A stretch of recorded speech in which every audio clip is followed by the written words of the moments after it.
जय माता की प्यारे दोस्तों, कैसे हैं आप सब। आज हम पढ़ने जा रहे हैं दुर्गा सप्तशती का 6ठा अध्याय धूम्रलोचन का वध। आशा है आप सब जुड़े रहेंगे। जय माँ भगवती। ऋषि कहते, देवी का यह कथन सुनकर दूत अत्यंत क्रोधित हुआ। उसने दैत्यराज के पास जाकर संपूर्ण समाचार विस्तार पूर्वक कह सुनाया।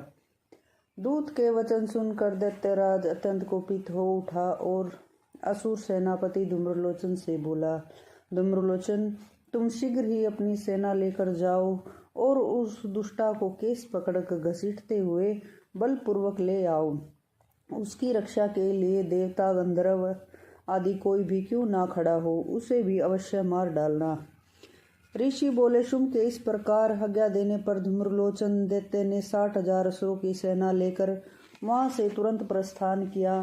वहां पहुंचकर उसने हिमालय पर रहने वाली देवी को देखा और ललकार कर कहा, अरे तू शुंभ निशुंभ के पास चल। यदि तू इस समय प्रसन्नता पूर्वक मेरे स्वामी के पास नहीं चलेगी तो मैं बलपूर्वक चोटी पकड़कर घसीटते हुए तुझे यहीं ले चलूंगा। देवी बोली, तुम्हें दैत्यों के राजा ने भेजा है। तुम स्वयं भी बड़े बलवान हो, तुम्हारे पास विशाल सेना भी है। ऐसी दिशा में यदि तुम मुझे बलपूर्वक ले चलोगे तो मैं क्या कर सकती हूँ। ऋषि बोले, देवी के इस प्रकार कहने पर धूम्रलोचन दैत्य उनकी ओर दौड़ा। तब अंबिका ने हूँ शब्द के उच्चारण मात्र से उसे भस्म कर दिया।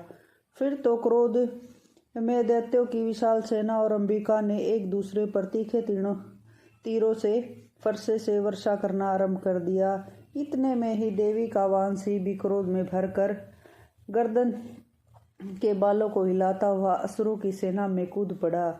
उसने कुछ दैत्यों को नखों से मारा, कितनों को अपने जबड़ों की मार से और कितनों ही दैत्यों को पटक कर दाढ़ों से जख्मी करके मार डाला। उसी ने अपने नखों से कितने ही के पेट फाड़ डाले और थप्पड़ पंजे मार कर कितनों के सिर धड़ से अलग कर दिए। कितनों की भुजाएं और मस्तक कट जाने पर तथा अपनी गर्दन के बाल हिलाते हुए उसने दूसरे दैत्यों के पेट फाड़कर उनका रक्त पीना शुरू कर दिया।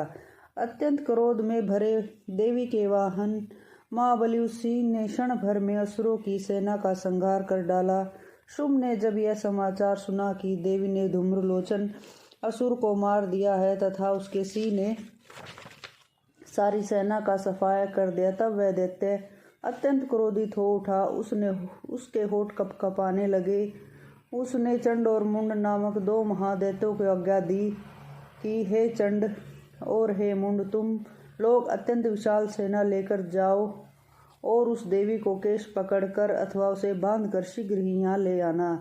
यदि इस प्रकार उसको यहाँ लाने में तुम्हें कोई संदेह हो तो युद्ध में सब प्रकार के अस्त्र शस्त्र तथा दैत्य सेना का प्रयोग करके उसको मार डालना और उस दुष्ट स्त्री के साथ सिंह के मर जाने पर उस अंबिका को बांधकर शीघ्र ही मेरे पास ले आना। बोलो भगवती मैया की जय। जय माँ भवानी।